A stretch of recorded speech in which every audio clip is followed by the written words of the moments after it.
Anyone who looks at me today only sees a fragile old woman. But behind this wrinkled smile hides a child whose innocence was torn away by the hands of those who should have protected her. The deepest scars are those no one can see. My name is Mary Payne, but everyone knows me as Grandma Mary. I'm 87 years old and have carried a secret for over 7 decades that has consumed me from within like a slow poison. I was born and raised in Oak Ridge, a small town in rural Georgia, where the sun rose lazily behind the mountains and set painting the sky with an orange that looked like an artist's painting. It was a simple place with a central square, a white church, and houses with yards that stretched as far as the eye could see. A place where everybody knew everybody else's business, except what truly happened behind closed doors. Our house was slightly removed from the center, on a dirt road that turned to mud on rainy days.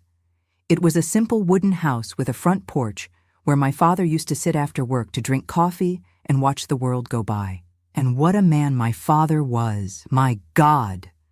Mr. Anthony Payne was a gardener with calloused hands from hard work, but with such a delicate touch that he made the most stubborn flowers bloom as if by miracle. I would really like you to leave a comment saying where you're watching this video from. Knowing that there are people from so many different places listening to me gives me strength to continue this difficult story. If you can leave a like and subscribe to the channel too, that helps me a lot.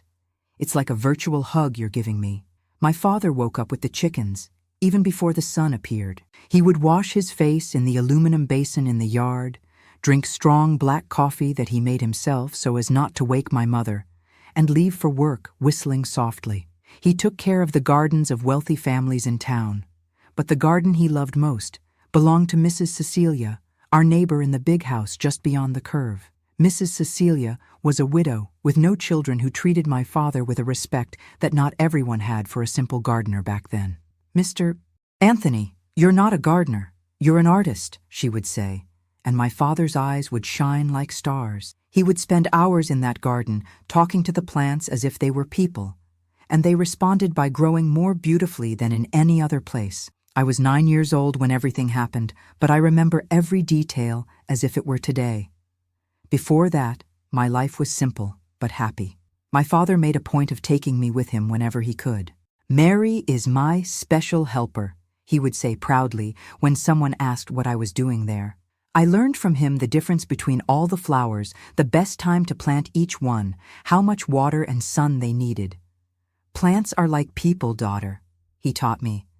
"Each one needs different care to grow strong."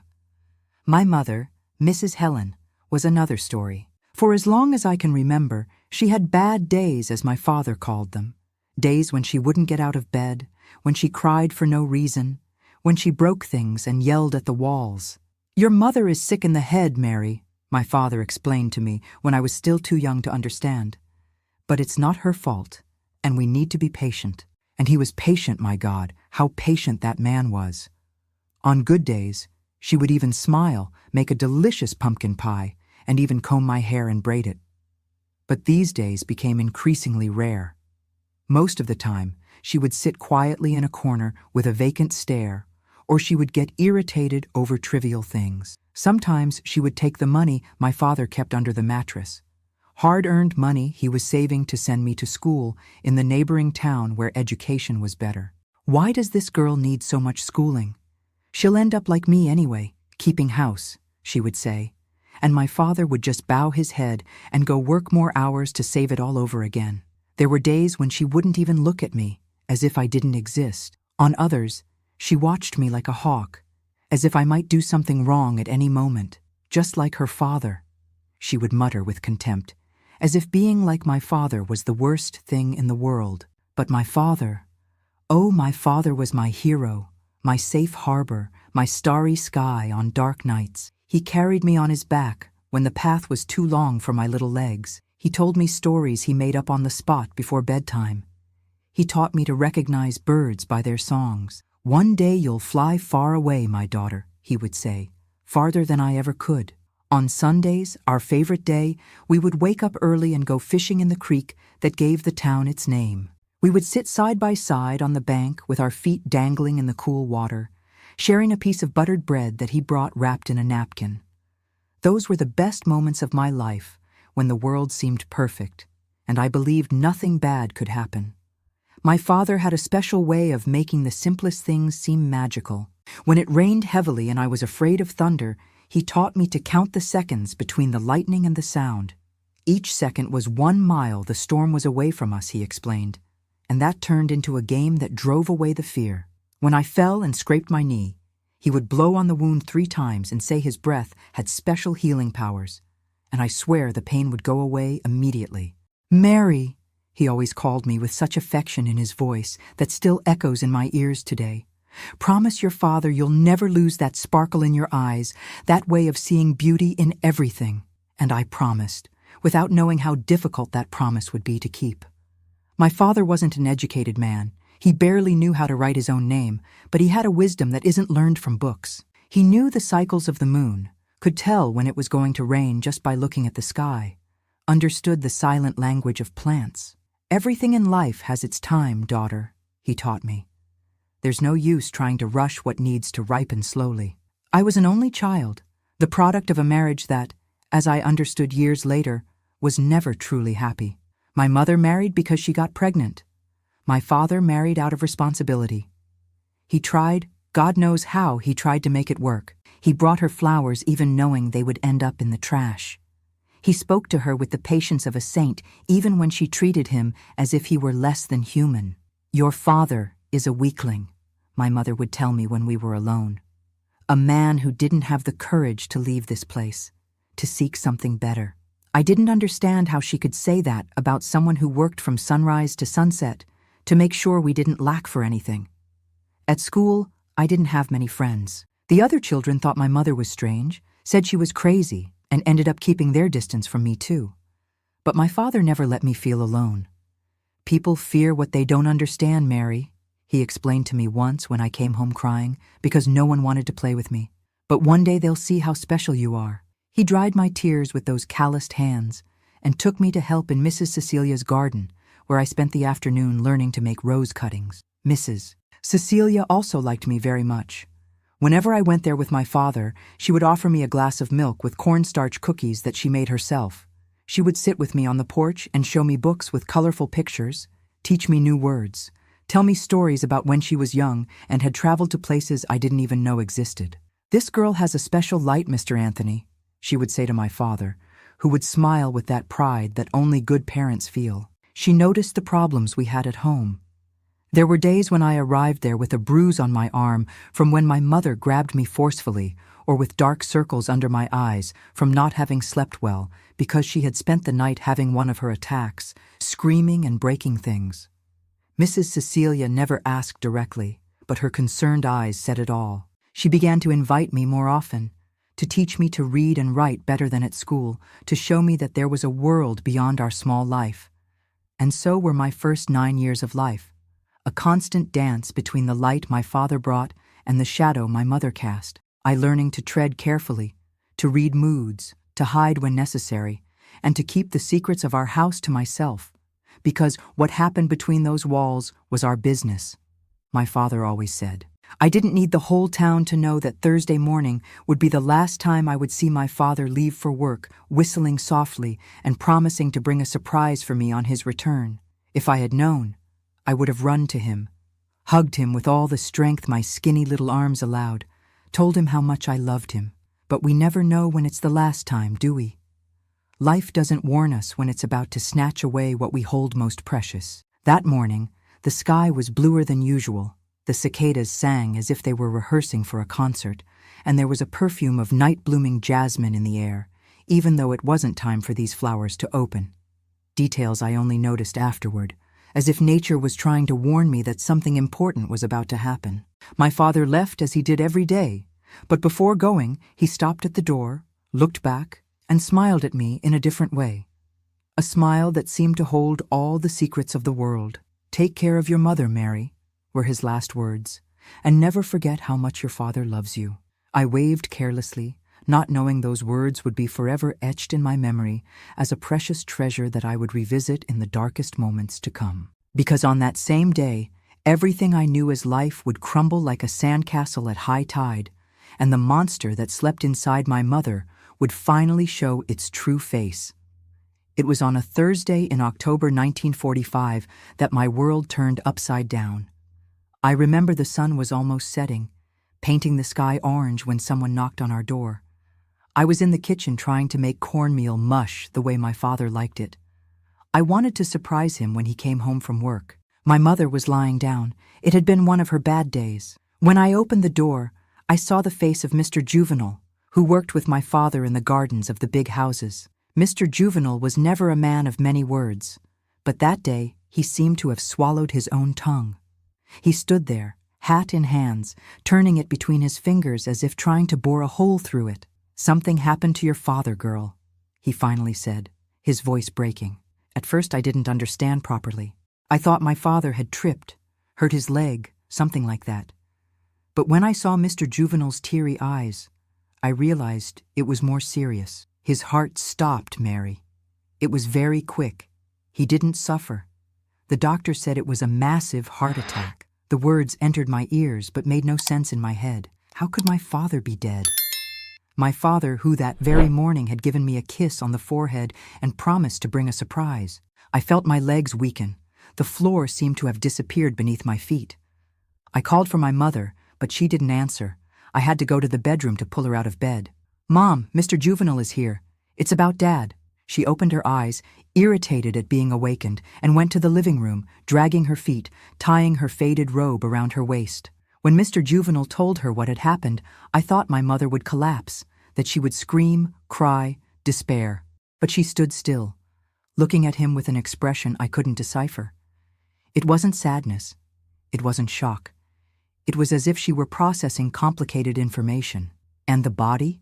was the first thing she asked, in a cold voice that gave me chills. "It's at Mrs. Marlene's house. The doctor is still there. They'll bring him home as soon as they can." My mother nodded as if she were receiving news about the weather, not about her husband's death. "You can go, Mr. Juvenal. Thank you for letting us know." And she closed the door in his face. I stood in the middle of the living room, tears streaming down my face without me even noticing. My father was dead. My father, my hero, my protector, my best friend. How would I live without him? Who would take me fishing on Sundays? Who would teach me the names of plants? Who would defend me when my mother had her bad days? "Stop blubbering, girl," my mother said, looking at me with contempt. "You'll have to be strong now. Your father isn't coming back." That night, they brought my father's body to be waked at home, as was the custom at the time. They placed him in the living room, in a simple coffin with a rosary in his crossed hands over his chest. He looked like he was sleeping, but his face no longer had that spark of life that had always enchanted me. It was pale, immobile, like a wax statue that only vaguely resembled my father. People from town began to arrive, neighbors, acquaintances, even people I had never seen before. They brought coffee, bread, cornbread, sat, prayed, told stories about my father. "Mr. Anthony was a good man," they said. "Hard worker, honest, never refused to help anyone." Mrs. Cecilia was among the first to arrive. She hugged me tightly without saying anything, just holding me against her as I cried. That sincere embrace was the only comfort I received that night. Afterward, she approached my mother, who was sitting in a corner, strangely silent. "Helen," I heard Mrs. Cecilia say softly, "if you need anything, I'm here. Anything at all." My mother just nodded without raising her eyes. She seemed to be in another world, as if that wake had nothing to do with her. I spent the entire night sitting next to my father's coffin. I couldn't leave him. It was as if my presence could somehow bring him back. People tried to get me to leave, said I needed to rest, but I refused. It was my last night with my father, and I wasn't going to waste a single minute. From time to time, I would reach out and touch his hand. So cold, so different from those warm hands that had always given me security. I still couldn't believe it. How could someone so full of life simply depart like that, without warning? The next day, they took my father to the cemetery. He was buried in a simple corner under a dogwood tree that, ironically, was in full bloom at that time of year. My father would have found that beautiful. He who loved flowers so much. The priest said a few words, people threw flowers on the coffin, and then they began to throw dirt on it. Each shovelful of earth that fell was like burying a piece of my heart along with it. When we returned home, the silence was deafening. The people had left, taking with them the murmur that somehow made that pain a little less lonely. Now it was just my mother and me in a void that seemed endless. 2 weeks passed in a state of torpor. I dragged myself around the house like a ghost, with no desire to eat, to play, to live. My mother hardly spoke to me. She spent her days locked in her room or sitting in the rocking chair on the porch, staring at nothing with that same vacant look. The neighbors would bring food, ask if we needed anything, but they would soon leave, uncomfortable with the heavy atmosphere that had settled in our house. It was in the 3rd week after my father's death that everything began to change. I was in the yard, looking at the plants that my father had cared for with such affection and that were now beginning to wither, when my mother appeared at the door. She seemed different. There was a strange energy about her, a gleam in her eyes that I had never seen before. "Come here, Mary," she called me with a voice that tried to be sweet, but sounded false to my ears. I obeyed, with that tightness in my chest that I always felt when she used that tone. When I entered the living room, I saw that she had packed all my father's things in a large box, his clothes, his few belongings, even the hat he wore to work. "What are you doing?" I asked, feeling a fear growing inside me. "Cleaning up the house. We don't need these things anymore," she replied, as if she were talking about old junk, not my father's memories. "But Mom, they're Dad's things," I protested, tears already returning to my eyes. "Your father is dead, Mary. Dead and buried, and we have to move on," she said, with a coldness that chilled me to the bone, as if she were announcing she was going to throw away a broken piece of furniture, not the memories of the man who had been her husband for 10 years. When she picked up the box and began to walk outside, I ran after her. "You can't do this. Please, Mom, at least let me keep some of his things." That's when she turned around, and I saw something in her eyes that I had never seen before. A deep, visceral hatred. "Enough!" she shouted, dropping the box on the floor with a thud. "Enough of this crying. Your father was a weakling, a useless man who couldn't even save enough money to leave us secure when he died. And now I have to bear the burden of raising you alone." I was paralyzed, her words hitting me like whiplashes. How could she speak that way about my father, about the man who had worked until the last day of his life to give us the best he could? "You can't talk about him like that," I whispered, my voice trembling with anger and pain. That's when I felt the strong slap across my face, catching me so by surprise that I staggered backward. My mother had never hit me like that before. She had her moments of irritation, of shouting, but she had never gone this far. "Don't tell me what I can or cannot do, you ungrateful girl," she vociferated, her eyes bloodshot, her breathing heavy. "Now I'm the one who gives the orders in this house, and you're going to learn to respect me." That night, I locked myself in my room and cried until I had no more tears. I cried for my father, for his absence that hurt like an open wound. I cried for the mother I never really had, for the family that was now shattered forever. And I cried for myself, for the 9-year-old girl who suddenly found herself so alone in the world. In the days that followed, it was as if a monster had taken over my mother. The woman who had previously alternated between good and bad days now seemed to have only terrible days. The shouting became constant, the slaps frequent for anything. If I took too long to do a chore, if the food wasn't the way she wanted, if I mentioned my father's name. "Your father isn't here anymore to spoil you," she would scream, shaking me by the shoulders with such force that my teeth would chatter. "Now you're going to learn to live in the real world." One night, she came home smelling of alcohol. I had never seen my mother drink before. My father didn't allow alcohol in the house. She was staggering, saying things that made no sense, laughing to herself. When she saw me sitting at the table trying to do my homework, she came up to me with unsteady steps. "Look at you," she said, grabbing my chin forcefully, forcing me to look at her. "His face exactly, the same eyes, the same way. You think I don't know he loved you more than me? That he preferred to work his liver out to give you schooling instead of giving me a better life?" I tried to break free, but she only tightened her grip. "I was beautiful, you know. I could have married anyone, could have left this town, but I got stuck here with a man who could barely write his own name and a daughter who only gave me trouble." Her anger was like a poison that spread through the air, suffocating me. I managed to break free and ran to my room, locking the door. I heard when she came after me, pounding on the wood with such force that I thought she would break it down. "Open this door, you ungrateful girl! Open it, or you'll regret it!" I curled up on the bed, my heart beating so hard it felt like it would jump out of my chest. After what seemed like an eternity, the shouting stopped. I heard her footsteps moving away, stumbling down the hallway. Then the thud of her body falling on her bed. Only then did I breathe deeply, silent tears wetting my pillow. That night, as I looked out the window of my room at the starry sky, I prayed for the first time since my father's death. I prayed for strength, for protection, for a miracle that would take me out of that nightmare. What I didn't know was that things could still get much worse. And they did. My mother started locking me in the house when she went out. She said it was so I wouldn't run away, wouldn't do anything stupid.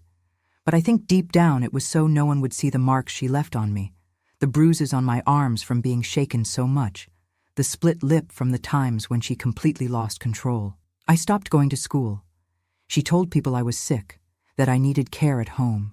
In reality, she didn't want me to tell anyone what was happening between those walls. "No one will believe you," she threatened me. "They'll say you're a lying, ungrateful girl who wants to harm her own mother." And I believed her. After all, who would listen to a child against an adult's word, especially in a time and place where hitting a child was considered normal, part of raising them? And so I withdrew, shrank, tried to become invisible so as not to provoke her anger. At night, when she finally fell asleep, usually after drinking until she passed out, I would sneak out of my room and go to the kitchen, open the drawer where my father kept his few personal things I managed to hide before my mother threw them away. A small pocket knife he used to cut strings in the garden, a handkerchief that still had his smell, a yellowed photo, the only one we had, taken on the day of my baptism. I would hold these objects against my chest as if I could absorb some of his strength, as if I could feel his presence protecting me. And then I would return to my room, hiding them under the mattress before my mother could discover them. It was on one of those nights, almost 6 months after my father's death, that I began to plan my escape. I realized I couldn't continue living like that. Each day was worse than the previous one. My mother was sinking deeper into alcohol and drugs that a strange man had started bringing to her. There were days when she wouldn't get out of bed, trembling, sweating, yelling at people who weren't there. On others, she had a frantic energy, talked nonstop, made crazy plans, said she would get us out of there, that she would go to the capital, that she would be rich. And on all these days, I bore the brunt. I was the punching bag, the escape valve for all the anger, all the frustration, all the madness that consumed her. I no longer remembered how to smile, how to feel joy. My body was covered with marks, my heart with even deeper scars. I began to save food. A piece of bread here, a piece of fruit there. I gathered the few clothes that still fit me. I took the money I found hidden in a cookie tin in the kitchen, money my mother probably kept to buy more alcohol or drugs. It wasn't much, but maybe it would be enough to take me to the neighboring town where an aunt I barely knew, my father's sister, lived. I planned everything for a Sunday, a day when my mother usually drank more and slept more heavily. I would wait for her to fall asleep, take my things, and leave through my bedroom window that faced the backyard. From there, I would follow the path my father had shown me once, through Mr. Gerald's pasture, until I reached the main road. With luck, I would get a ride with someone who was going to the neighboring town. But fate had other plans for me. On the eve of the day I had planned to escape, my mother came home earlier than usual, and she wasn't alone.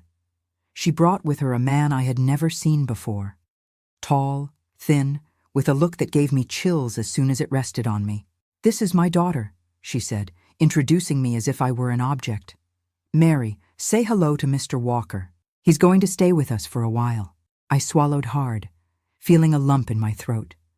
There was something predatory in the way that man looked at me, how his tongue passed over his lips as he measured me from head to toe.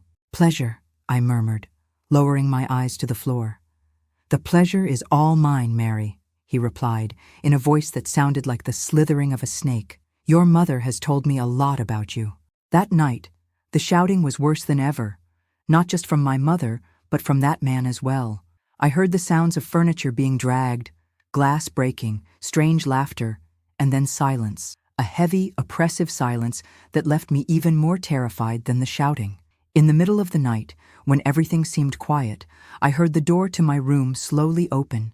I pretended to be asleep, my heart beating so hard I was sure it could be heard. I smelled the alcohol and cigarettes before I even felt the weight on the mattress beside me, and then a heavy hand over my mouth. "Quiet," Mr. Walker's voice whispered in my ear. "We don't want to wake your mother, do we?" What happened afterward was so terrible that my mind, to protect itself, erased many details. I remember his weight on top of me, the pain, the paralyzing fear. I remember trying to scream, but his calloused hand covered my mouth with such force that I could barely breathe. I remember the tears streaming down my face, my eyes fixed on the window where I could see a small piece of the starry sky. I thought of my father, thought that if he were alive, none of this would be happening. He would have protected me, would have kept the monsters away. But my father was no longer there, and I was alone with the monsters that had invaded our house. When it was finally over, when he left my room, closing the door silently behind him, I curled up under the covers and cried. I cried until I had no more tears, until my aching body fell into a state of numbness that wasn't quite sleep, but a temporary escape from that unbearable reality. The next day, I could barely walk. My mother didn't seem to notice, or if she noticed, she didn't care. She was too busy with her new friend, laughing loudly in the kitchen while preparing a breakfast that smelled better than anything she had made in the last few months. "Come eat, Mary," she called, as if it were a normal day, as if nothing had happened, as if she hadn't handed her own daughter over to a predator. I sat at the table, eyes downcast, unable to look at either of them. I felt Mr. Walker's gaze on me, that same predatory look from the night before. I felt nauseous but forced myself to swallow a little coffee so as not to draw attention. "Today you're going to clean the whole house," my mother announced, as if she were giving me good news. "Mr. Walker likes a tidy house, doesn't he, Walker?" He nodded, running his hand through his oily hair. "I do, Helen, and I also like a girl who knows how to obey." The double meaning of those words didn't escape me. Even at just 10 years old, I understood at that moment that the previous night's nightmare hadn't been an isolated event.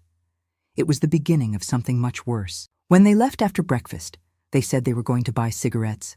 I ran to the yard and vomited everything I had managed to swallow. Then, with trembling legs and my heart beating erratically, I went back inside and went straight to my room. I grabbed the bundle I had already prepared for my escape, put in it the few mementos of my father that I had managed to save, and left through the back. I couldn't wait until Sunday. I couldn't spend another night in that house. Even if I couldn't reach my aunt, even if I had to sleep in the woods, it would be better than staying there waiting for the monster to return. But I didn't even make it to the end of the yard. My mother and Mr. Walker were returning. I saw them turn the corner. I ran back to the house, hid the bundle under the bed, and pretended I was cleaning the room as she had ordered. That was undoubtedly the worst week of my life. Each night brought the same horror, the same despair. During the day, my mother treated me either with complete indifference or with calculated cruelty, forcing me to work until exhaustion, humiliating me in front of Mr. Walker, hitting me for any reason or no reason at all. "You should thank me," she said one night after giving me a slap so hard that my ear was ringing. "Walker likes you. He can get us out of this misery, can take us to the big city, but for that, you have to please him, understand?" I understood perfectly. My own mother was selling me, sacrificing me for what she thought would be a better life. The love she never really felt for me had turned into something much worse, an indifference so deep that it allowed her to close her eyes to her own daughter's suffering. It was on Sunday, the day I had originally planned to escape, that everything came to a head. I was washing clothes in the yard tub, my hands already raw from scrubbing, when I heard shouting coming from inside the house. My mother and Mr. Walker were arguing about something related to money, about him having promised to give her more than he was giving. "You said you would get me out of here," she screamed, her voice slurred by the alcohol she was already consuming early in the day. "Said you had money, that you knew important people." "And you said your daughter was worth it," he replied, his voice cold as ice. "But she's just a whiny brat, can't even do properly what I want." What happened next was so fast that I barely had time to process it. I heard the sound of something breaking, then the sound of a body falling heavily to the floor. Then silence, a heavy silence laden with something terrible. I stood paralyzed in the yard, my heart beating so hard it seemed it would burst. A few minutes later, Mr. Walker came out through the kitchen door. There was blood on his shirt, on his hands. He didn't see me, walked right past me as if I were invisible, and disappeared down the dirt road that ran behind our house. When I finally had the courage to enter, I found my mother lying on the living room floor, a trickle of blood running from her forehead where an open wound showed where she had hit the corner of the table. She was motionless, but breathing. At that moment, something inside me broke. I felt no pity, no fear, nothing but a deep weariness. I was sick of living in that hell, of being treated like an object, of being abused and neglected by the people who should have protected me. I went for my bundle hidden under the bed, returned to the living room, and without looking again at my unconscious mother on the floor, walked to the door. That's when I heard her weak voice, but laden with hatred. "If you leave through that door, never come back." I stopped, my hand already on the doorknob. I didn't turn around. I didn't want to see her face. Didn't want to keep this last image of her. "I don't intend to come back," I replied, in a voice that didn't seem like mine, a voice that sounded older, more tired than any 10-year-old child should sound. And then she said something that froze me to the bone. "I'll come after you. I'll find you wherever you go, and when I find you, you'll regret being born." That was the last straw. The little self-control I still had left evaporated. I turned around, confronting her for the first time, seeing her lying on the floor, bleeding, pathetic in her impotent anger. "You're not my mother. My mother died along with my father." The hatred I saw in her eyes at that moment should have frightened me, but it didn't. It was as if I had grown 10 years in those last 6 months, as if I had seen so much horror that nothing else could affect me. I left through the door and began to run. I ran like I had never run before, without looking back, without thinking about anything except putting as much distance as possible between me and that house that had turned into my personal hell. I don't know how long I ran or exactly where I was going. I only know that at some point, exhausted, with my feet bleeding inside my old shoes, I reached Mrs. Cecilia's house. I hadn't planned to go there. My feet seemed to have decided on their own. I knocked on the door with the last remnants of strength left in me, and when she opened, when I saw her kind face transform into horror at seeing me in that state, dirty, hurt, eyes empty from so much crying, I simply collapsed. "Help," was all I managed to say before the world darkened around me. I woke up in a clean, airy room with lace curtains swaying in the gentle breeze coming through the window. For a moment, I thought everything had been a terrible nightmare and that I would find my father coming through the door at any moment. But the pain in my body, the bruises on my skin, brought me back to reality. I wasn't at home. I was at Mrs. Cecilia's house. She came into the room carrying a tray with soup and bread. She had a kind smile on her face, but her eyes showed concern. "You finally woke up," she said, placing the tray on the bedside table. She didn't ask anything, didn't pressure me, just sat on the edge of the bed and held my hand while I ate slowly, each spoonful seeming to weigh a ton. I stayed 3 days without being able to speak properly. I responded only with gestures, nods, monosyllables. It was as if my voice had remained trapped in that house, along with all the parts of me that had been destroyed. Mrs. Cecilia respected my silence. She tended to my wounds, gave me clean clothes, let me sleep as much as I needed.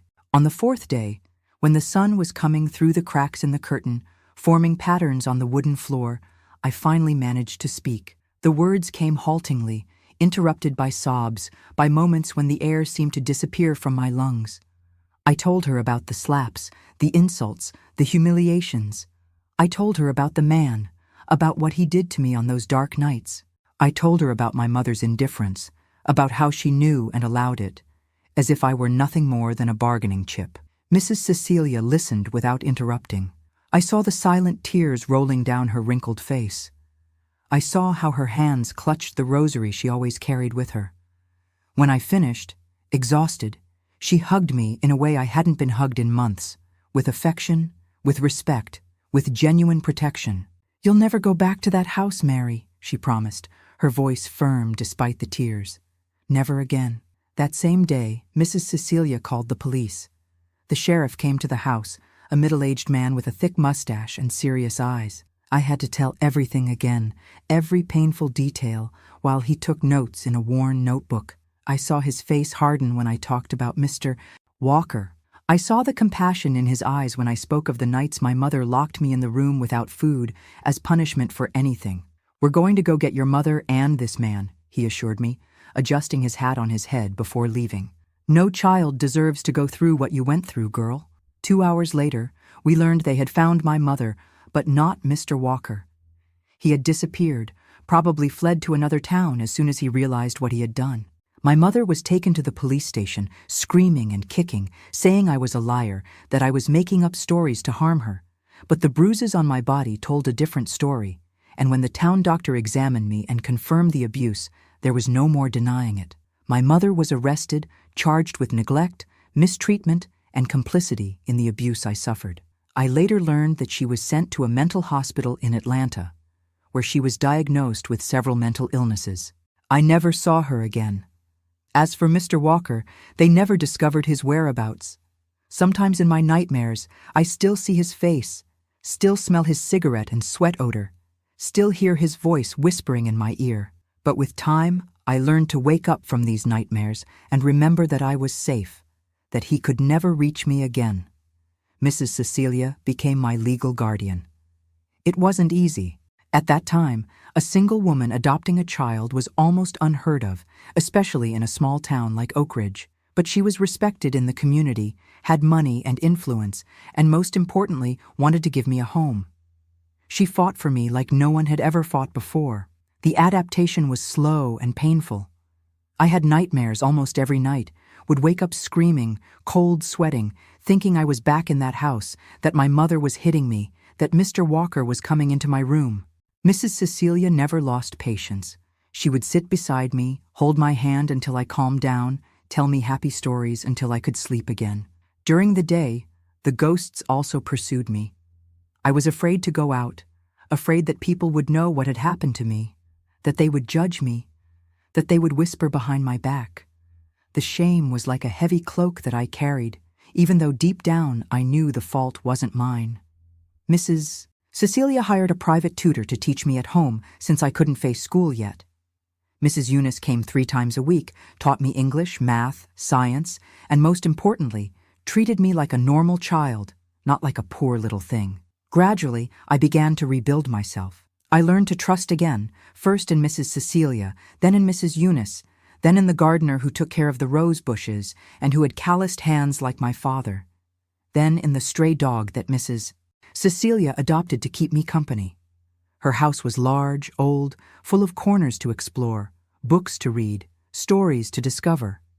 It was so different from the small, suffocating house where I had lived with my parents that sometimes it seemed that previous life had happened to someone else, not to me. Mrs. Cecilia never tried to replace my parents. She never asked me to call her mother, never pretended the past didn't exist. On the contrary, she encouraged me to talk about my father, to keep alive the good memories, his teachings about plants, about life. And when the pain for his loss became unbearable, she would simply hug me and say, "Cry as much as you need, Mary. Tears cleanse the soul." About my mother, we talked less, not out of prohibition or taboo, but because the wounds were still too open. With time, Mrs. Cecilia helped me understand that my mother was a sick person, that what she did wasn't out of pure malice, but from a broken mind that never received proper treatment. "That doesn't justify what she did to you," Mrs. Cecilia explained to me one day as we were embroidering together on the porch. "Nothing will ever justify it, but understanding may help you not carry the weight of hatred for the rest of your life." And she was right. It took years, decades even, but eventually I managed not to hate my mother. I didn't forgive her. There are things that go beyond human forgiveness, but I learned not to let hatred for her consume my life, my future. When I turned 12, Mrs. Cecilia asked me if I would like to return to regular school. I was afraid, of course, but something inside me wanted to try. In my child's mind, going back to school was like proving I had survived, that the monsters hadn't won. The first day was terrible. The looks, the whispers, the barely disguised questions. The town was too small for my story not to be known, distorted, amplified in gossip circles. During recess, I stayed alone in a corner of the courtyard, wishing I could disappear. That's when she approached.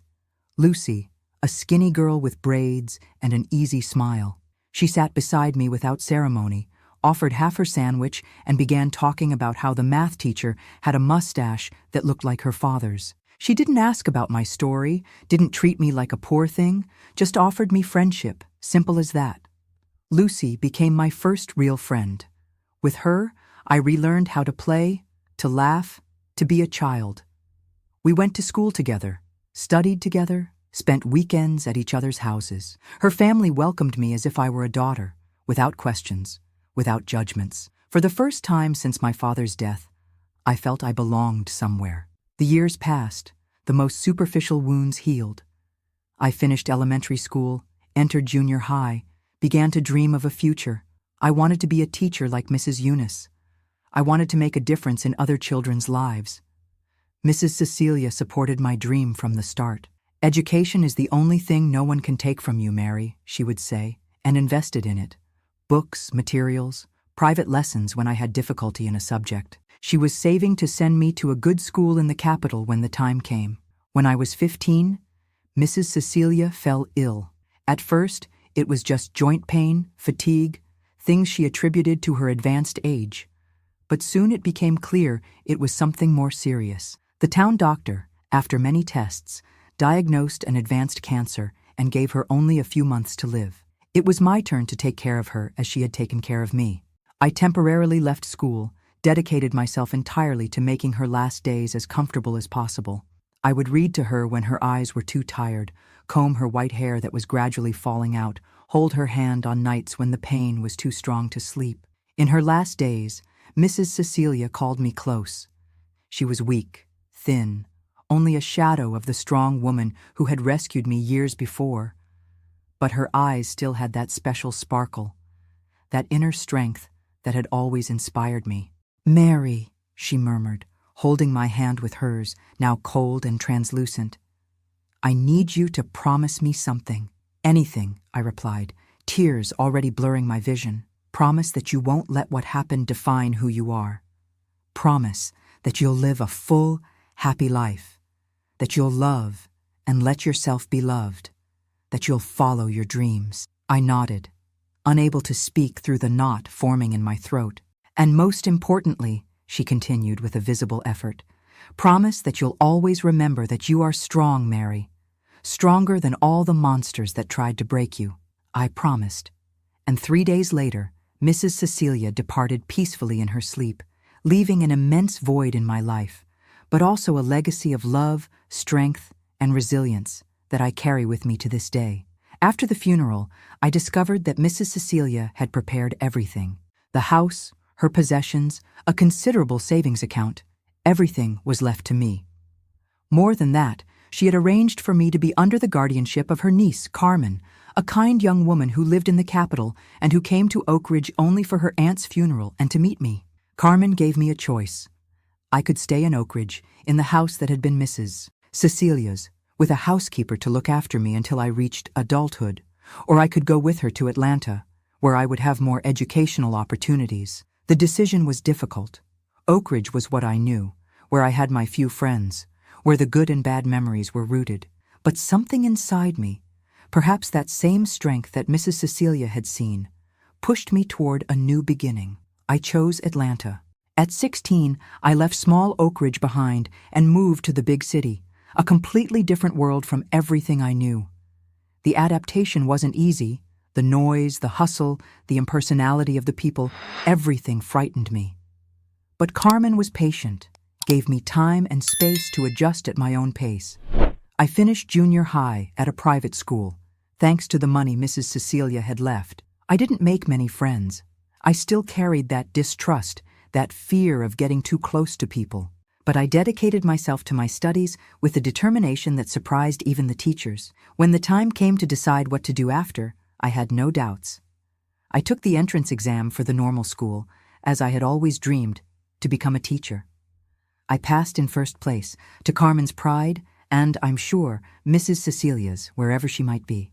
During the course, something began to change in me. As I learned about child development, about psychology, about how children react to trauma, I began to better understand what had happened to me. I began to realize it wasn't my fault, that there was nothing wrong with me, that I had been a victim of sick and cruel people. This understanding was liberating. It didn't erase the scars, didn't eliminate the nightmares that still visited me occasionally, but it allowed me to look ahead with more clarity, with less weight. I graduated at 19 and soon got a job at an elementary school in the periphery of Atlanta. They were poor children, many with life stories as or more difficult than mine. I saw myself reflected in the frightened looks of some, in the aggressive behaviors of others, in the silent sadness of the quietest ones. And it was there that I found my true vocation. It wasn't just teaching reading and writing. It was being for those children what Mrs. Cecilia had been for me, a safe harbor, a light at the end of the tunnel, someone who believed in them when no one else did. I would return home exhausted every day, but with a sense of purpose I had never experienced before. I was making a difference. I was transforming lives. I was honoring the promise I had made to Mrs. Cecilia to live a full and meaningful life. It was at this school that I met George, the physical education teacher. He was different from any man I had ever known, gentle without being weak, strong without being intimidating, funny without being cruel. The children adored him, and gradually I also began to admire him. Our friendship grew slowly, with mutual respect and genuine interest in each other. He would invite me for coffee after classes, lend me books he thought I would like, make me laugh with his stories about the culinary disasters he starred in. It took me a while to realize I was falling in love, and when I did, fear almost paralyzed me. The ghosts of the past returned with full force. Mr. Walker's rough hands, his alcohol breath, the pain, the disgust, the shame. How could I love someone after all that? How could I trust a man enough to let him get close? I almost ran away, almost asked for a transfer to another school, almost gave up before even trying. But then I remembered the promise I had made to Mrs. Cecilia. To live, to love, to let myself be loved. One autumn afternoon, I told George everything. Sitting on a park bench, the dry leaves falling around us like a golden rain, I opened my heart and my story. I talked about my father, about his death, about my mother, about Mr. Walker, about the abuse. I talked about Mrs. Cecilia, about how she saved me, not just physically, but emotionally. I talked about my fears, my insecurities, about how difficult it was for me to trust, to give myself. George listened to me in respectful silence, without interrupting me. When I finished, exhausted and vulnerable as I had never been with anyone, he simply took my hand and kissed it gently. "Thank you for trusting me enough to share this," he said, his eyes teary. "Your story doesn't scare me, Mary. It only makes me admire even more the incredible woman you've become despite everything." At that moment, something healed inside me. Not completely. Some wounds never completely heal, but enough to allow me to take a step forward, to risk, to try. Our courtship was slow, respectful, each step taken with care and consideration. George never pressured me, never demanded more than I was ready to give. When the ghosts appeared, and they appeared frequently at first, he was patient, gave me space, reminded me that I was safe, that he would never hurt me. At 21, I married George in a simple ceremony, just with our closest friends and his family, who welcomed me as a daughter. Carmen was there, of course, radiant to see me finally finding the happiness I deserved. At the altar, as we exchanged vows, I thought of all the people who had been part of my journey until then. I thought of my father with his calloused hands and gentle smile. I thought of Mrs. Cecilia, who taught me what true, unconditional love was. And surprisingly, I even thought of my mother, not with anger or resentment, but with a kind of sad understanding for what could have been and wasn't. Our first year of marriage was one of adaptation, of learning, of discoveries. I had to unlearn fear, had to learn to trust, to open up, to be vulnerable without expecting to be hurt. George was my partner in this process, patient and loving, showing me every day that not all men were like Mr. Walker, that there could be beauty and joy and intimacy. At 23, against all odds and fears, I had our first child, Cecilia, in homage to the woman who saved my life. Holding that little being in my arms, feeling her warmth, seeing her perfect little face, was like a circle closing. There I was, who had suffered so much at the hands of those who should have protected me, now with the sacred responsibility of protecting another life. I swore at that moment that my daughter would never know the kind of pain I knew, that she would grow up surrounded by love, by safety, by joy, that she would know her value, her strength, her importance in the world. 2 years later came Anthony, our second child, named in homage to my father, and our family was complete. George was the father I had dreamed of for my children. Present, affectionate, firm when necessary, but never cruel, never abusive. Life wasn't always easy. We had financial difficulties, health problems, challenges like any family, but we faced everything together, as partners, as friends, as lovers. And in each obstacle overcome, I felt my strength grow, my confidence solidify. I continued teaching, but I also went back to studying. I did a specialization in psychopedagogy, focusing especially on traumatized children.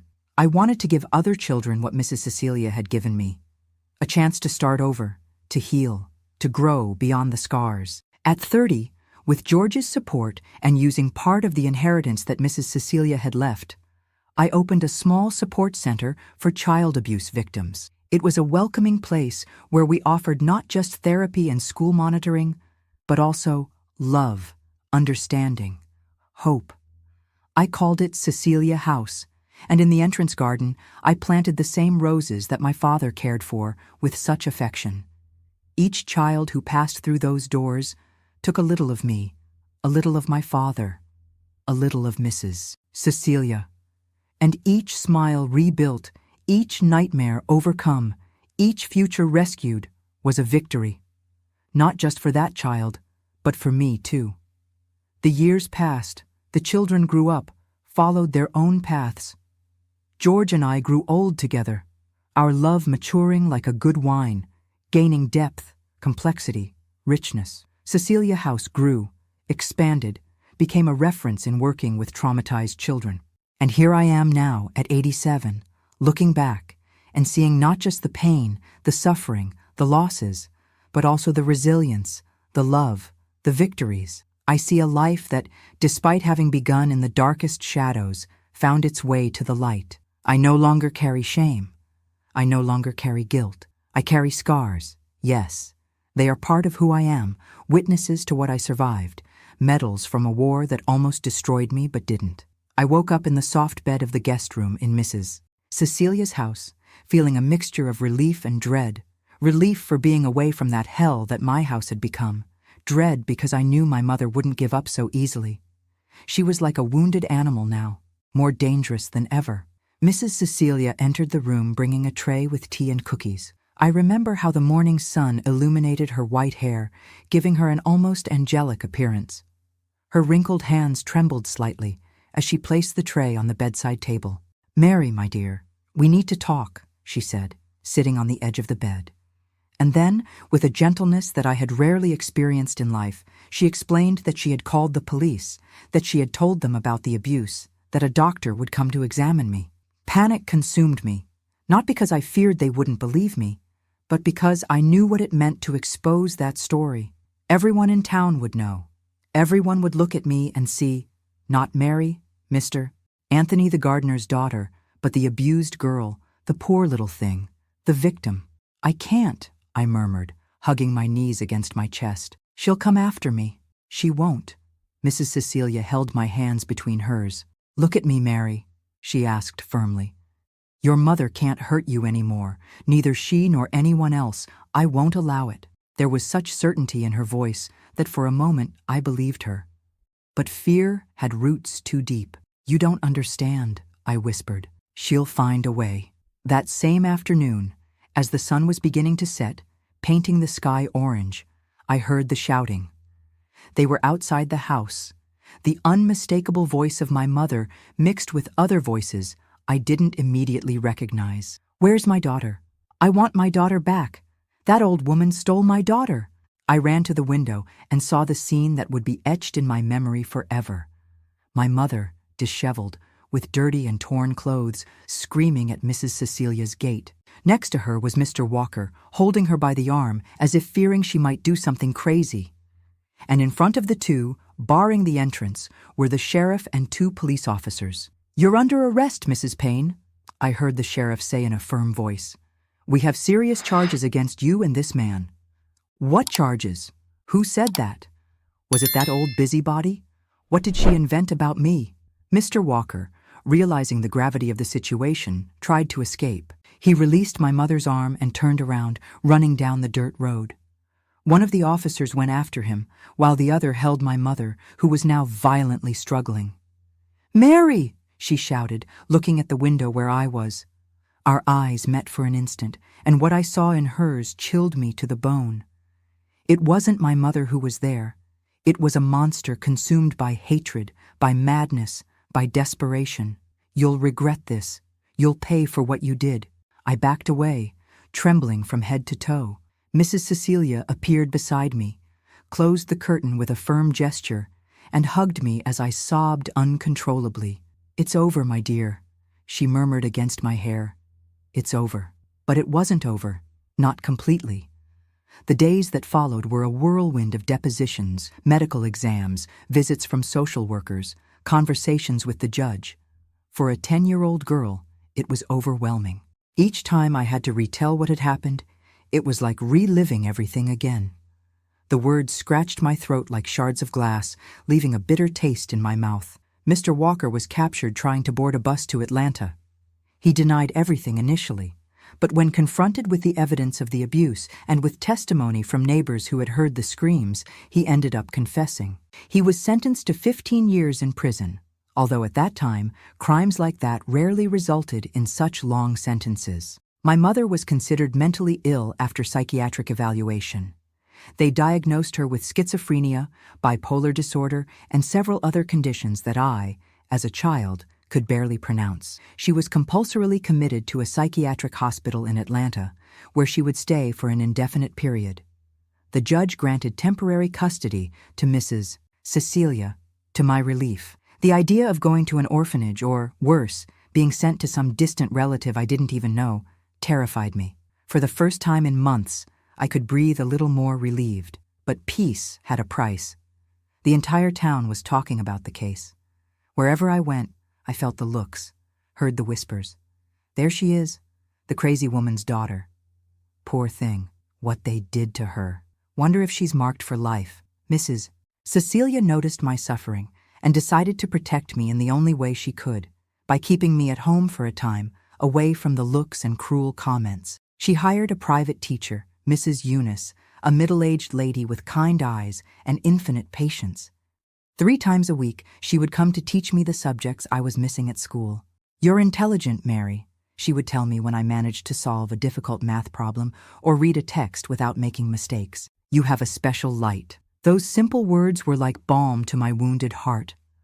For so long, I had heard that I was worthless, that I was a burden, that I was to blame for my mother's unhappiness. Now someone saw value in me. Mrs. Cecilia also did her part in my recovery. With infinite delicacy, she gradually taught me to trust again, not to startle every time someone raised their voice or made a sudden movement, not to hide when visitors arrived, to look in the mirror and see a girl worthy of love and respect, not the receptacle of shame and guilt that my mother had made me believe I was. One of the best things she did was teach me to take care of the garden. As a gardener's daughter, I already had some notion, but it was with Mrs. Cecilia that I really learned to love plants. There was something deeply therapeutic about plunging my hands into the earth, seeing a seed I planted transform into a flower, caring for something fragile and watching it grow strong. "Plants are like people, Mary," she would tell me, unknowingly repeating my father's words. "Each one needs different care. Some need more sun, others more shade, some like a lot of water, others little, but all, without exception, need love and attention." Gradually, very slowly, I began to rebuild myself. The wounds didn't magically disappear, some would never completely heal, but they began to scar over. The nightmares, which initially visited me every night, became less frequent. The constant fear, that feeling of always being on the edge of an abyss, began to give way to a healthy caution, a discernment that allowed me to differentiate real dangers from ghosts of the past. Almost a year after being taken in by Mrs. Cecilia, I received the news that would change the course of my life. The judge had decided to grant her permanent custody of me. I no longer had to fear being sent away to an unknown place. I could stay there, in that house that had become my refuge, with that woman who, without any obligation, had chosen to love and protect me. "Now it's official," Mrs. Cecilia said, showing me the papers with a radiant smile. "You are my daughter before the law, as you already were in my heart." I cried, but for the first time in a long time, they were tears of relief, of joy, of gratitude. I hugged that frail lady who had become my safe harbor and promised myself that one day, when I was an adult, I would do for other children what she was doing for me. On my 11th birthday, Mrs. Cecilia prepared a small party, just the two of us, Mrs. Eunice and Lucy, a girl my age, who lived 2 houses down, and who, despite knowing my story, had never treated me differently because of it. There was a chocolate cake, my favorite, colorful balloons, and even presents. Simple things, but chosen with such care that they made me feel like the most special person in the world.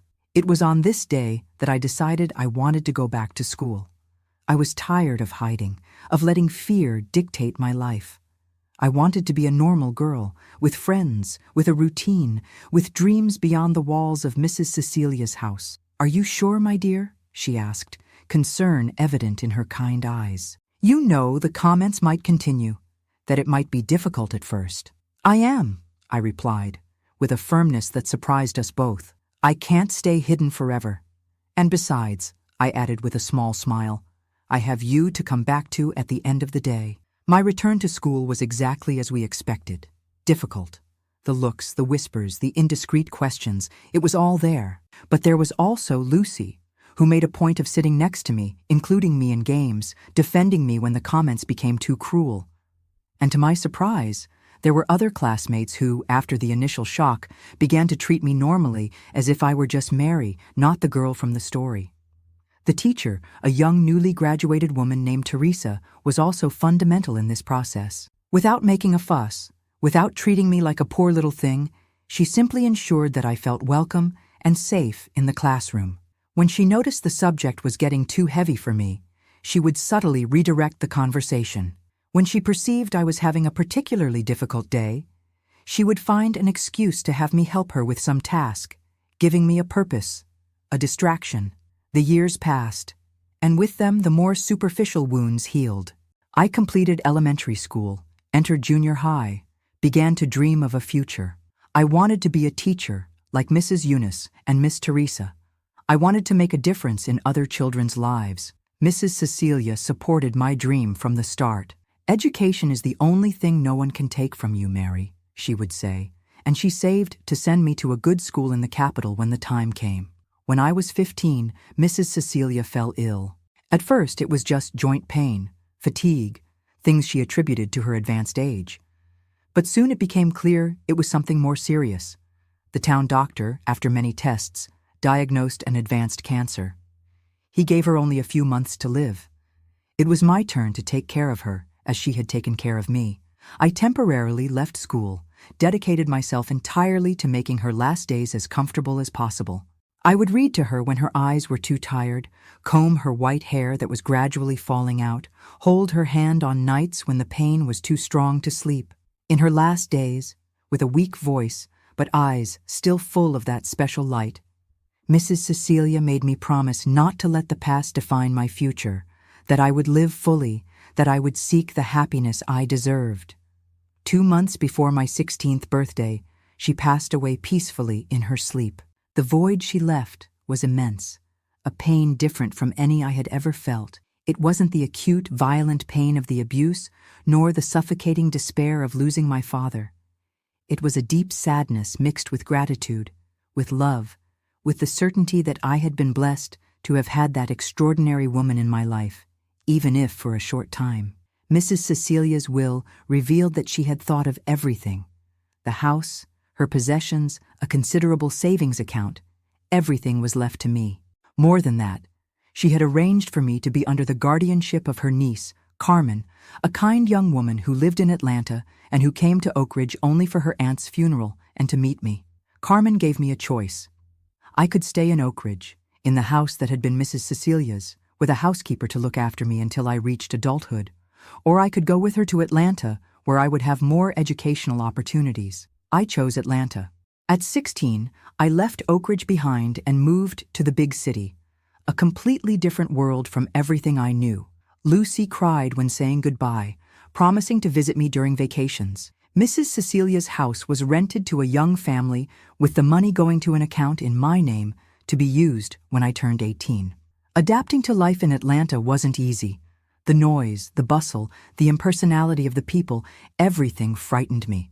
But Carmen was patient, gave me time and space to adjust at my own pace. I entered a good school thanks to the money Mrs. Cecilia had left. I didn't make many friends. I still carried that distrust, that fear of getting too close to people. But I dedicated myself to my studies with a determination that surprised even the teachers. It was during this time that I began working part-time at a coffee shop near home. I didn't need the money, since Mrs. Cecilia's inheritance and the rent from the house in Oak Ridge gave me financial security that many girls my age didn't have. But I wanted the experience, the independence, the feeling of building something for myself. The coffee shop belonged to an Italian couple, the Rissos, who had come to America when they were young, fleeing the poverty of post-war Italy. Mrs. Maria, the wife, had a maternal way that reminded me a little of Mrs. Cecilia. Mr. Alberto, the husband, was more reserved, but had a huge heart that he hid behind a tough guy facade. "You have a knack for this, girl," he would say to me when I quickly learned to operate the coffee machine, to serve customers with a smile, to balance several trays at once. "One day, you'll have your own business. You'll see." Those words planted a seed in me. I had never thought of having my own business. I had always imagined I would follow a teaching career. But I realized I enjoyed the coffee shop environment, the fast pace, the contact with customers. I liked seeing the satisfaction on people's faces when I served something delicious, the sensation of creating small moments of happiness amid the busy routine of the big city. When I turned 18, I took the entrance exam for normal school, as I had always dreamed. I passed in first place, to Carmen's pride and, I'm sure, Mrs. Cecilia's, wherever she might be. But I decided to also take a technical course in business administration at night. I wanted to be prepared for any path life presented me. For the next 4 years, I divided my time between studies and work at the coffee shop, which was no longer part-time, but full-time. The Rissos had promoted me to manager, trusting me to open and close the establishment, to deal with suppliers, to train new employees. It was there, at the Rissos coffee shop, that I met George, a young teacher who came every morning before giving his classes. He always ordered the same thing: black coffee, no sugar, and a cheese bread. He would sit at the same table by the window, read the newspaper, sometimes grade student papers. Our story began slowly, gradually. First just polite smiles as I served his coffee, then brief comments about the weather, about some news in the newspaper he was reading. One day, he forgot a book on the table, The Little Prince. An old edition with already yellowed pages. I kept it to return the next day. "It's my favorite book," he said when I handed it to him, a smile lighting up his face in a way that made my heart skip a beat. What would become of him always being in danger of being forgotten by a rose? "One must be tamed," I replied without thinking, quoting another passage from the book. His eyes widened in surprise and pleasure. "You've read it many times too?" "It's my favorite." It was the beginning of many conversations about books, about movies, about dreams and fears. George was different from any man I had ever known, gentle without being weak, strong without being intimidating, funny without being cruel. Gradually, without me noticing, the walls I had built around my heart began to show small cracks. It took me a while to realize I was falling in love, and when I did, fear almost paralyzed me. The ghosts of the past returned with full force. Mr. Walker's rough hands, his alcohol breath, the pain, the disgust, the shame.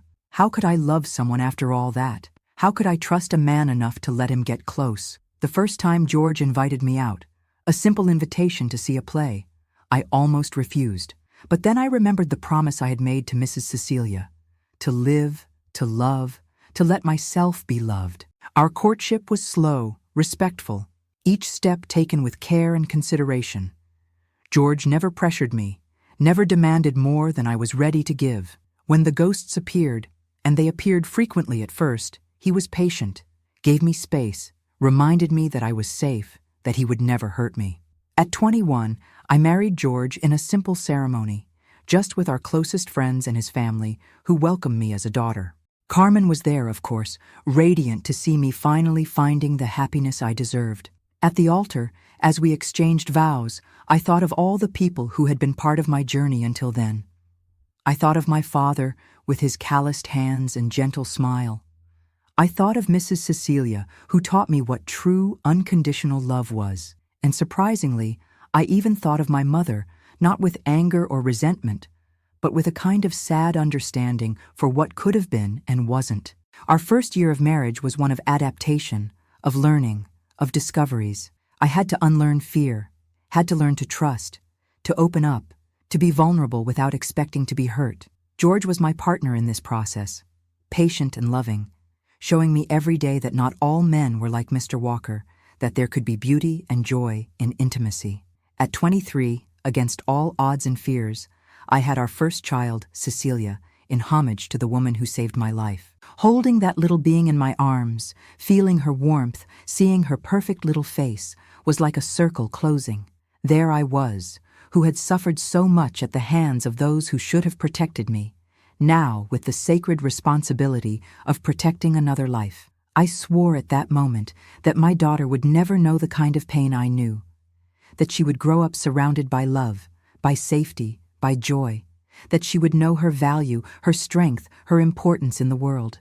2 years later came Anthony, our second child, named in homage to my father, and our family was complete. George was the father I had dreamed of for my children. Present, affectionate, firm when necessary, but never cruel, never abusive. Life wasn't always easy. We had financial difficulties, health problems, challenges like any family. But we faced everything together, as partners, as friends, as lovers. And in each obstacle overcome, I felt my strength grow, my confidence solidify. I continued teaching, but I also went back to studying.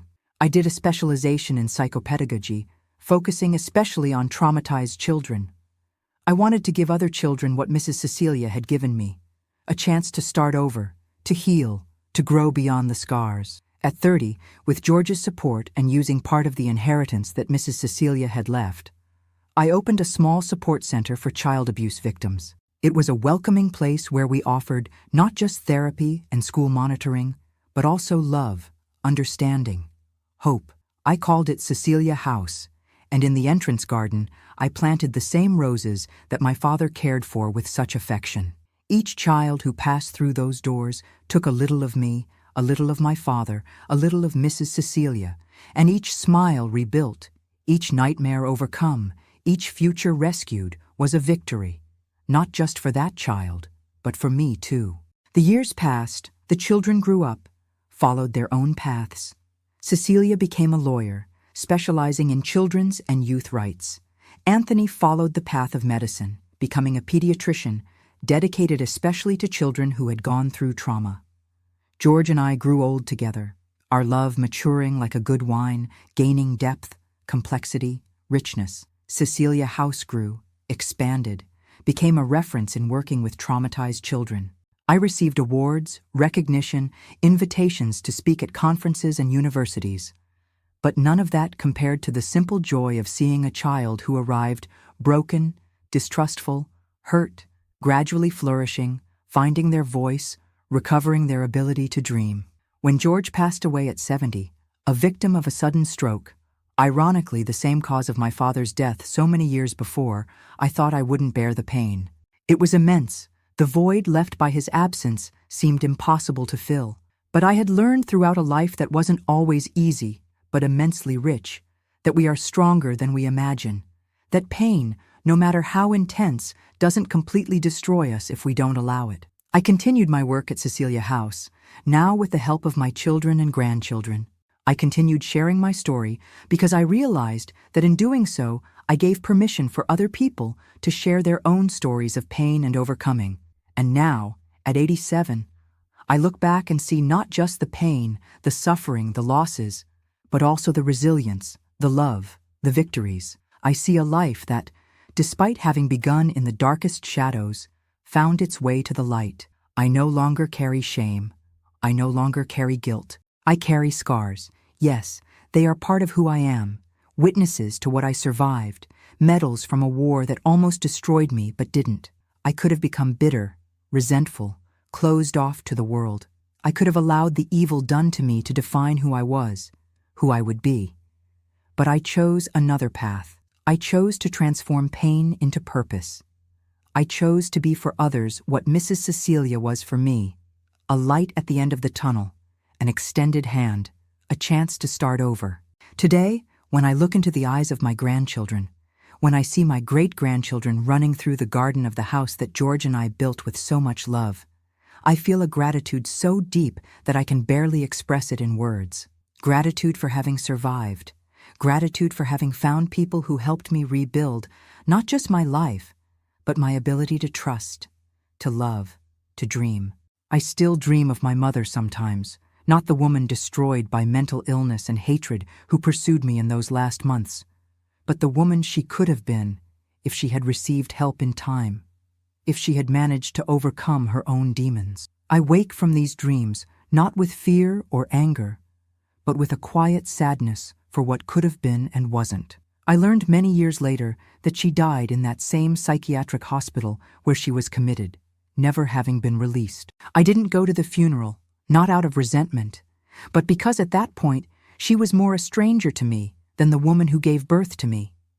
But I lit a candle for her, prayed that she had found the peace she never knew in life.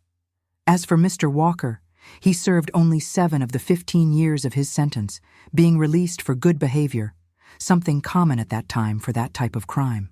He disappeared after that, vanished into the world. For many years, I feared that one day he might find me, hurt me again. But with time, I realized that the real power he had over me wasn't in the possibility of physically finding me, but in the fear I nurtured. And when I let that fear go, it was as if he too had completely disappeared from my life. Funny how life comes full circle, isn't it? The frightened girl who once fled down those dirt roads, bleeding and crying, without knowing where to go, is today a white-haired lady surrounded by love, respected in the community, with a large and united family, with a legacy of hope and healing for the hundreds of children who have passed through Cecilia House over the decades. If I could say something to that frightened girl I once was, I would say that everything will be all right, that it will hurt, and a lot, for a time that will seem endless, that the scars will never completely disappear, but that one day she will look back and see not just the pain, but also the strength, the resilience, the incredible capacity of the human being to rebuild even after the worst devastations. I would also tell her that she will find love, a true, respectful, gentle love, so different from the brutality she knew at the hands of those who should have protected her, that she will have children, and through them, the chance to break the cycle of abuse, to create a new story for her family.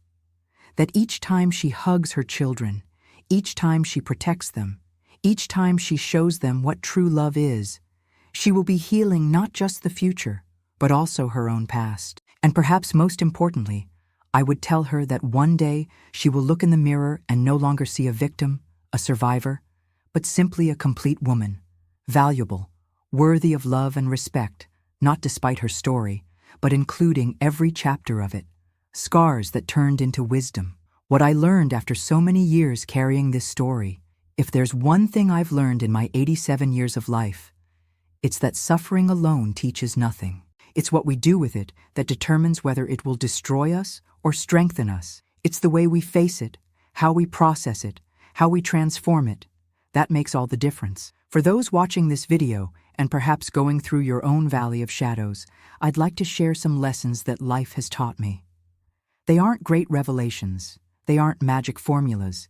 They're just small truths that I've been collecting along the way, like someone picking wildflowers by the roadside. First lesson: time doesn't heal all wounds, but it teaches us to live with them. There are pains that never completely disappear, traumas that stay with us in one form or another for the rest of our lives. But with time, we learn to carry these burdens differently. They become lighter, less invasive, less defining of who we are. Second lesson: forgiving doesn't mean forgetting or justifying. For a long time, I thought that forgiving my mother or Mr. Walker would somehow diminish the gravity of what they did, saying it was all right when it clearly wasn't. But with time, I understood that forgiveness wasn't for them. It was for me. It was letting go of the weight of hatred, anger, resentment that I carried, not because they deserved it, but because I deserved peace. Third lesson: we are stronger than we imagine. When I look back and see everything I faced, everything I survived, sometimes I hardly believe that broken and frightened girl and I are the same person.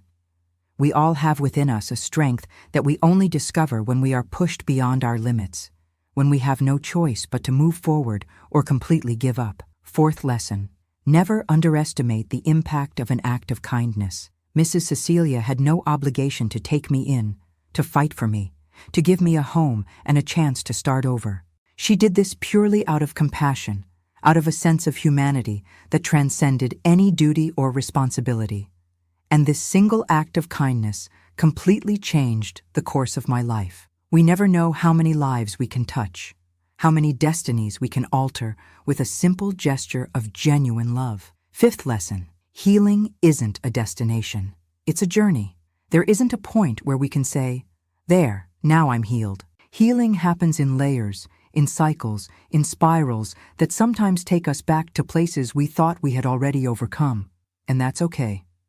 Each turn of the spiral finds us a little stronger, a little wiser, a little kinder to ourselves. Sixth lesson: our story doesn't define us, but it shapes us. For a long time, I tried to run from my past, to pretend that abused girl wasn't me, that terrible story had happened to someone else. But eventually, I understood that accepting my story didn't mean being defeated by it. It meant recognizing its influence on the person I became without allowing it to dictate who I could be. Seventh lesson: family isn't just the one we're born into, but also the one we choose, and that we build throughout life. My blood family failed me in the worst possible way, but I found family in Mrs. Cecilia, in George, in the friends I made along the way, in the children I helped at Cecilia House. Bonds of love, respect, and mutual care are much stronger and more meaningful than mere blood ties. Eighth lesson: helping others heal helps us heal ourselves. Each time I extended a hand to a child who had gone through experiences similar to mine, each time I saw the fear in their eyes gradually replaced by trust and hope, a small part of me also healed. There's powerful magic in transforming our own pain into something that alleviates the pain of others. Ninth lesson: it's possible to love deeply even after being deeply hurt. For a long time, I thought I would never be capable of truly loving or being loved, that I was too broken, too damaged. But love finds a way. It infiltrates through the cracks, fills the empty spaces, illuminates the dark corners. And when we finally allow ourselves to receive it, we discover that our scars don't make us less worthy of love. On the contrary, they are part of the map that brought us here. 10th and final lesson: it's never too late to start over. Each morning is a new opportunity, each breath a new chance. As long as there's life, there's possibility for change, for growth, for transformation. At 10, I thought my life was over when my father died.